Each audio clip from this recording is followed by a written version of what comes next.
Hold on to your hats. Tax reform is coming. We're here today to continue this great economic revival. This is welcome news. They're going to have a dramatic tax cut. I think that's music to people's ears. Attorney General Jeff Sessions and Homeland Security Secretary John Kelly are finishing up their first joint tour of the Mexican border. Ideally, the best place for us to pick up these illegal criminals is in jails and prisons. If they don't do that, then we have to go into neighborhoods.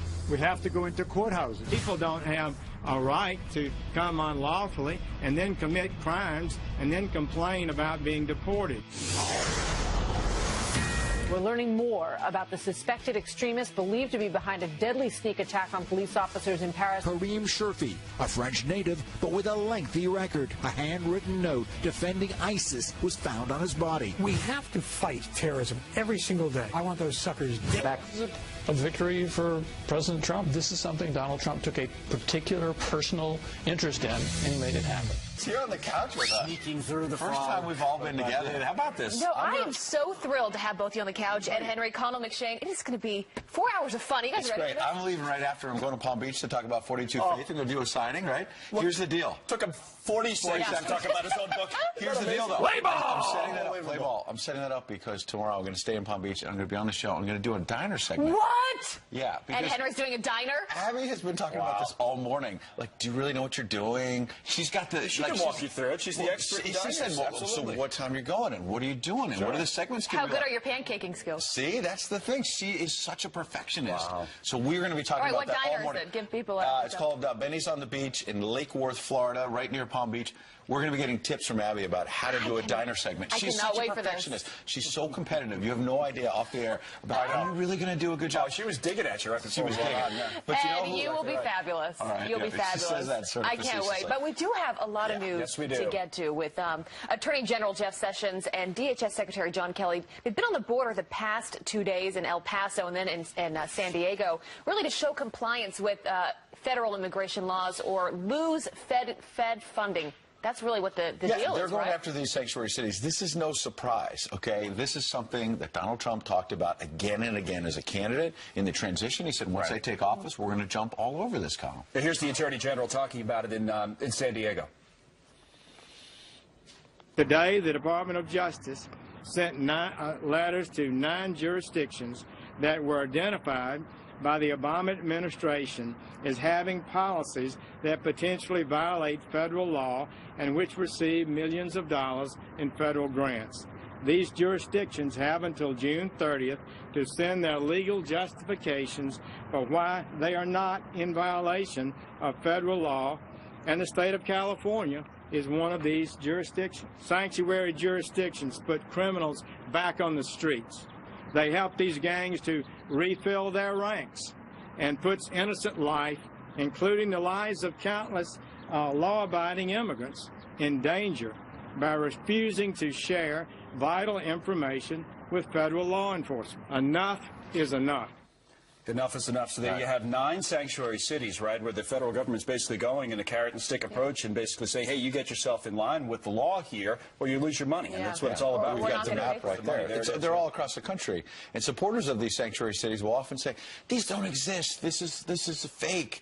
You know, the president is making something up. And yet there are these cities where, you know, basically these illegals can be getting away with murder, literally, as we saw with Keith Stein. I mean, all Jeff Sessions is saying is, we want to bring law and order back to this country. If you are here and you commit a crime, then you need to be taken care of. You need to be booted out of this country. But the criticism is hysterical. Democrats are pushing back hard They're making it about everything but what it is. I mean, it's about money. It's about the federal money coming in, but now we're going to hear about everything from race. Well, and it's also about enforcing the law. Of course. Right? But that's not what they're saying yet. So this is a statement from Kevin DeLeon, from a Senate leader in California. He said it has become abundantly clear that Attorney General Jeff Sessions and the Trump administration are basing their law enforcement policies on principles of white supremacy, not American values. Their constant and systemic targeting of diverse cities and states goes beyond constitutional norms and will be challenged at every level. White supremacy, Ed? It's incredible. I mean, it takes this criticism to an hysterical level. I mentioned the Kate Steinle case. I mean, here's a woman who's walking down the street, walking near the pier there in San Francisco a year and a half ago, is killed by someone who had been let off the hook time after time by the city of San Francisco.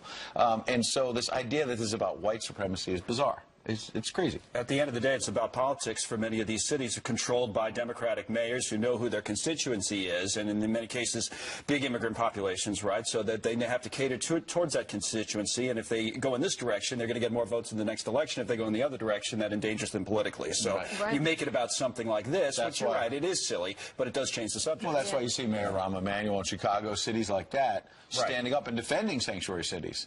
You know, because they want that money. He says we're not giving in. So you have John Kelly, Attorney General Jeff Sessions, who have been traveling to the border, talking about sanctuary cities, but also the importance of this border wall that President Trump campaigned so hard on. And you have this government shutdown that is looming this next week. Yeah. And now you're going to hear the wall being sort of thrown into this with Obamacare. Basically, Mick Mulvaney, who's the budget director for the White House, is basically saying if Democrats want money for Obamacare to keep it going, then the president wants one of his priorities. He wants money to start building the wall. Watch.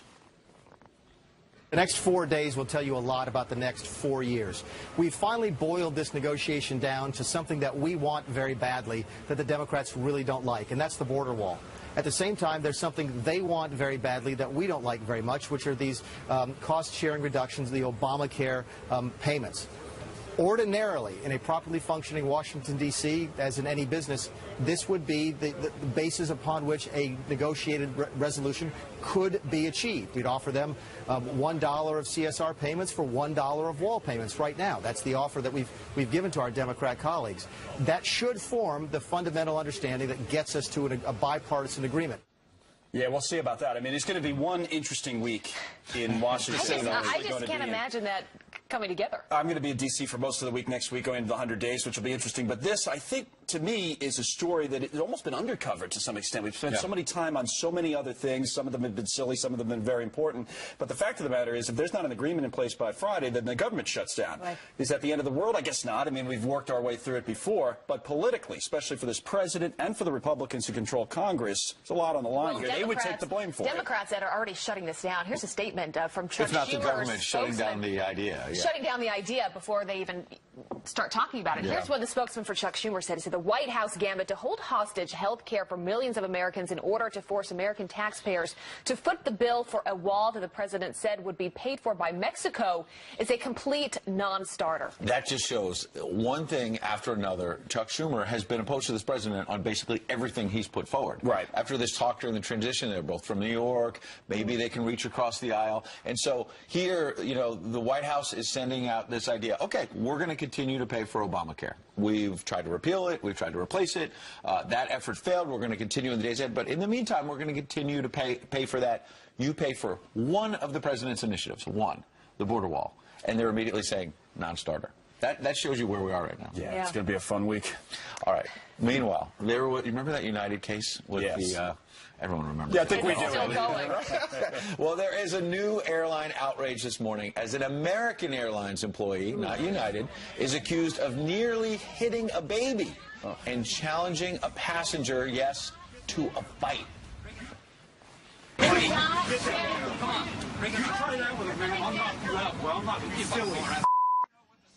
Wow, well, the end of that incident all caught on camera. And Ellison Barber joins us live now with this shocking video and how American Airlines is responding this morning. Morning, Ellison. Good morning, you guys. Passengers are accusing the flight attendant of actually hitting the mother with her baby's stroller. One passenger on the American Airlines flight posted a video to Facebook allegedly showing the aftermath of the incident. A woman clutching her child and sobbing. The person who posted this described it by saying that a flight attendant violently took a stroller from a lady with her baby, hitting her and just missing the baby. In the video, the woman isn't the only person upset. So is a passenger. One man gets up to ask for the flight attendant's name and then to confront him. Hey, bud, you do that to me and I'll knock you flat. Stay out of sight. Come on. You try that with a man, I'll knock you out, bro. I'm not going to be silly. You don't know what the story is. I don't care what the story is. No one's hurt a baby. At the end, the man tells the flight attendant, I can see exactly what you did. Maybe you'll get videotape too and get all over the news, seemingly referring to this, a video that surfaced about 2 weeks ago showing a passenger violently forced off a flight with United Airlines. Now, American says they are investigating what happened on this particular flight, the flight of theirs. In a statement, they said, quote, the actions of our team member captured here do not appear to reflect patience or empathy, two values necessary for customer care. In short, we are disappointed by these actions. The American team member has been removed from duty while we immediately investigate this incident. Now, in that statement, they also said the woman in the video decided to take a different flight. She was reportedly flying internationally, and American says they upgraded her and her family to first class. Guys? That's the least they could do. Yeah, Allison Barber, thank you so much. Thanks, Allison. You know, everyone has cell phones today, so all eyes are on these airlines. If something happens, it is going to be caught, and it's going to be aired all over the place. Yeah, but you only see a snippet, so you don't know what happened right before. True. Outside the door of the plane, right. That's a great point. All right, to some other headlines this morning. We are less than 24 hours away from a pivotal election in France. Far-right candidate Marine Le Pen is now projected to succeed in the first round of elections. In the wake of Thursday's terror attack, Le Pen is known for her strong stance on immigration. She's expected to face off with moderate candidate Emmanuel Macron in the final round of elections next month. And Vice President Pence reaffirming ties with Australia overnight. The Vice President meeting with Australian Prime Minister Malcolm Turnbull, promising to honor a refugee resettlement agreement that was the topic of a testy phone call between Turnbull and President Trump earlier this year. Take a listen. President Trump has made it clear that we'll honor the agreement. It doesn't mean we admire the agreement. We've initiated the process of fulfilling that agreement. Well, President Trump's frustration over the agreement had brought about concerns over America's alliance with Australia. And another Obama holdover has been fired. The Trump administration dismissing the former president's Surgeon General, Vivek Murthy. He was appointed in 2014 and is known for his work in emotional health. Well, he's been replaced by the former Deputy Surgeon General, Rear Admiral Sylvia Trent Adams, who served as a nurse officer in the Army. Perfect. Those are some headlines this Changes morning. continue. Yeah. President Trump about to complete his first 100 days in office. So when it comes to the media, has he gotten a fair shake? Our next guest crunched the numbers. I have a feeling I know the answer. And he's ready to leave paradise behind and step back into the spotlight. President Obama. Well, I mean, that's pretty unreal when you look at that graph there, Rich. Yeah, no, what we did is we basically took what the journalism was. You know, these are reporter statements, these are experts, these are voters. This is not Nancy Pelosi and Chuck Schumer's sound bites criticizing Donald Trump or Republicans praising Donald Trump. This is the media spin that surrounds that conversation, and it is almost 90% negative. Yeah, and here's the challenge. Here's another graph you could see. It doesn't matter what the president says. I mean, overall, the blanket coverage is negative. It doesn't matter if he's on Obamacare, if he's talking about immigration, if he's just talking about, I don't know, how his day's going. It seems like the coverage is always negative in some way.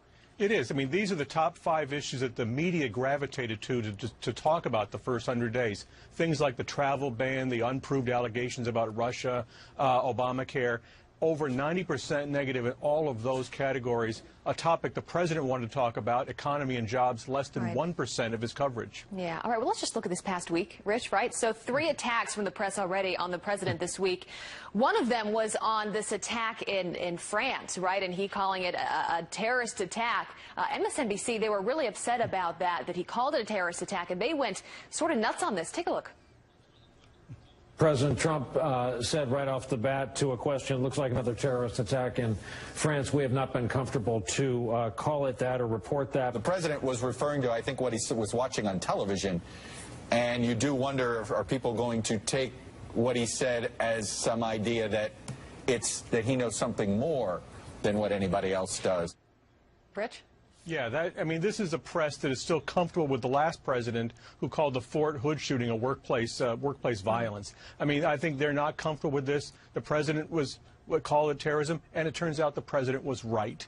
Yeah, well, what about the Patriots? I mean, they went to visit the White House on Wednesday this week, right? The New York Times, of course, politicized that event, saying, well, back when they visited President Barack Obama, there were more players that came. They ended up having to apologize for saying that they were wrong in all of this. But were you surprised? It's such a small little issue, but they're trying to tweak Donald Trump's ego. Right. You know, they're misrepresenting the number of people who were there because people were sitting in the audience this time, whereas they were on the stairs last time.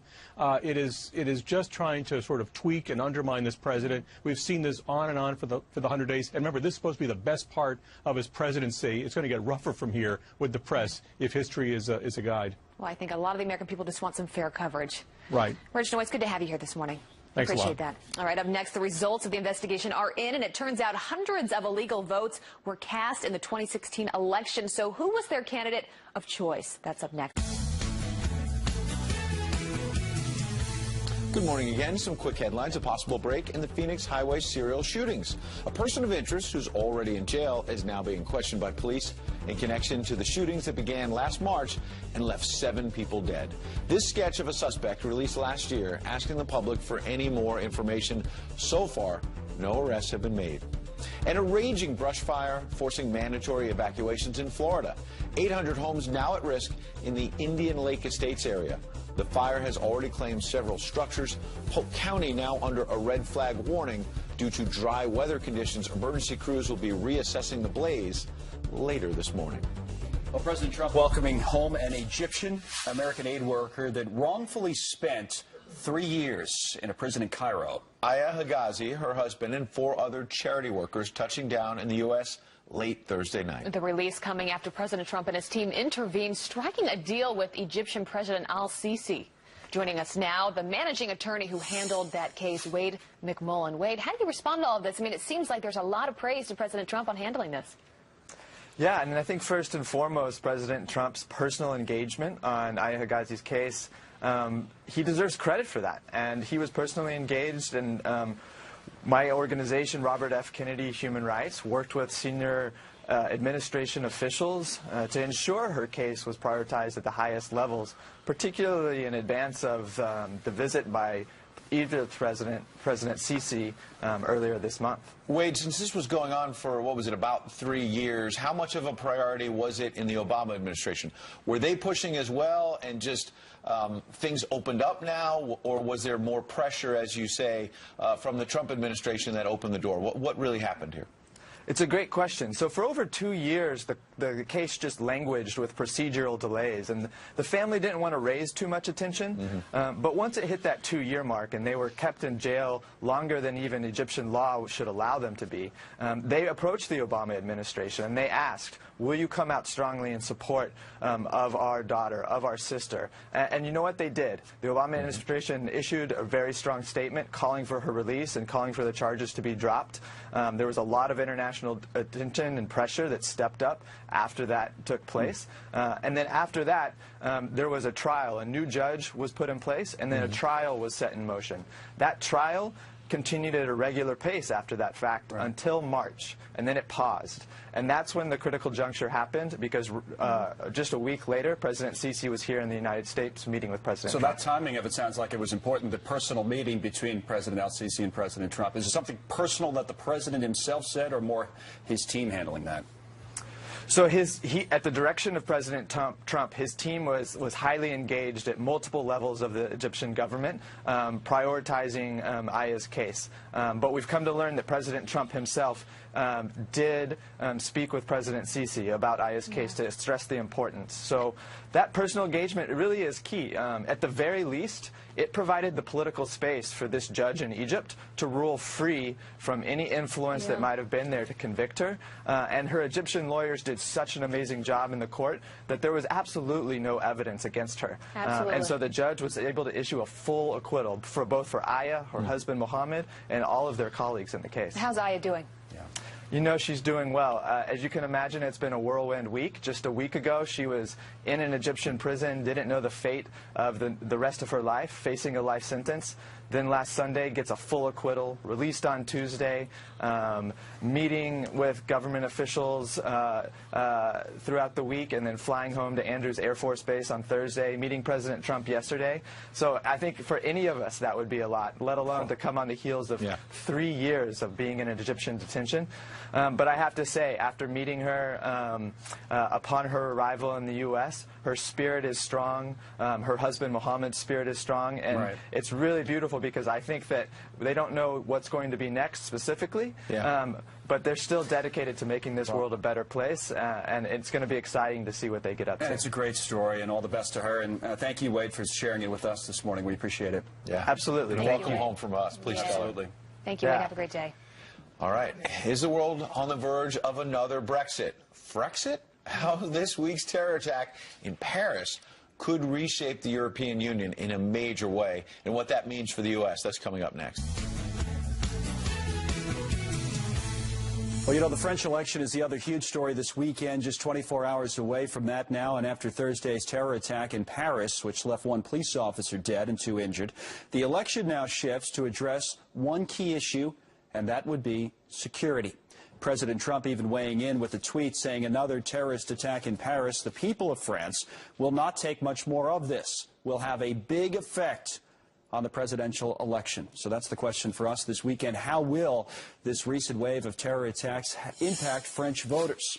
Here's counterterrorism analyst at the Heritage Foundation, Rob Simcox. We have former U.S. Army Intelligence Officer Andrew Peek and an Executive Vice President for the Center for Security Policy, Jim Hansen. Welcome to all three of you. Rob, let me start with you. To that question of how big of an impact is, the conventional wisdom is it helps the far-right candidate Marine Le Pen. Do you agree? What do you think happens tomorrow?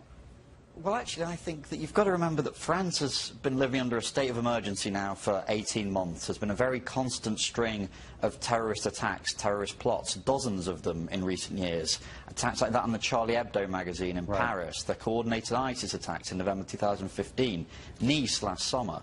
So if this has an impact, I think it will be because it's essentially the straw breaking the camel's back and French voters deciding that the status quo cannot go on, because we have to remember this is not normal, the amount of attacks that are taking place in France, and understandably French people are very concerned about it. Well, to Rob's point, Jim, this has happened before, not only in these most recent attacks, but they went through it in an election in 2012 when there was a terror attack in the final weeks of that election, and the impact didn't really go the way the conventional wisdom was predicting it would. They thought maybe at the time it would help Nicolas Sarkozy, an incumbent, a conservative, but in fact a socialist won, if you remember, Jim, that time around, and Francois Hollande. So it's tough to predict politics, whether it's here or there, right? Absolutely. I think one thing you can predict is that this has been a continued erosion of French nationalism. You know, the French are proud. They take their culture seriously. And one thing they've seen is that there is an escape clause from the European Union. The British did it. You know, they saw that this is no longer a done deal. So as French culture reasserts itself, as they look at, you know, the open borders, free travel, the mass of immigrants that have come in and have not assimilated, they say, why can't we be French again? And I think Marine Le Pen represents that sentiment, and I think that's going to help her. Whether it puts her over the top, we'll see. They're French. Well, you brought up the British, and you're right. That is kind of the lens everybody is looking through this with. And before we go to Andrew, let me go to Nigel Farage, of course, who's become famous for that Brexit vote that they had in the UK. As Ed said before our last vote break here, some people are using the term Frexit with regard to this French election for whatever it's worth. I don't know why we need a term for all of this, but listen to what Nigel Farage had to say. If Le Pen was to win, then Brexit, frankly, was nothing. It'll be the end of the European project. That is dramatic, Andrew, the end of the European project. What do you make of it? Well, look, I'm not necessarily sure that's a great thing for the United States. I mean, if the European fractures totally, then all you have is individual member states being subject to more Russian influence and more Russian domination. I think he's quite right. It would have a massive impact in undermining some of the kind of PC culture that will ultimately, I suspect, doom populists and nationalists like Marine Le Pen at the ballot box. Since she has to face a second-round election if she comes in the top two in this one, on May 7th. It is the point that Andrew brings up, Rob, that is an important one for us, right, for the United States and how we interpret all of this. I think the instinct among many, especially Trump supporters, is to say, yeah, nationalism's good. Look how it led to the election of Donald Trump here. However, is it in our interest, in the interest of the United States, to have someone like Marine Le Pen be the leader of France? Well, taking Le Pen out of it for a second, I think that the European Union, you have to say, has got an awful lot of systemic problems and appears to be increasingly unpopular in Europe. Obviously, Britain epitomised that. There is a push not just for more nationalism, but for more sovereignty, more self-determination in Europe. I think these are principles that are obviously very familiar to American people, and Americans should be supportive of Europeans who want more sovereignty, more self-determination in their lives. Quick answer, Jim, just because we have to wrap this up. What do you think happens, and what would be the best case for the U.S.? I won't shed a single tear for the demise of the EU. I can understand, the danger that a fractured Europe presents, but I think we can deal with the individual nation states. I think they're stronger without a Eurocrat culture running things. And so we'll see if Marine Le Pen wins and brings that. Either way, I think they're heading that direction. It's a very big story. We'll cover it some more tomorrow. Rob, Andrew, and Jim, thanks to all three of you. Abby, over to you.